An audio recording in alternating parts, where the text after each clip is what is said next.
ஒளிந்திருக்கும் கனி கூட்டம் அதிசயம்.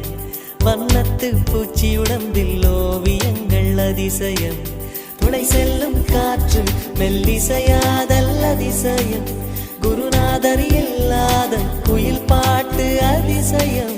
அதிசயமே அசந்து போகும் நீ அந்த அதிசயம்.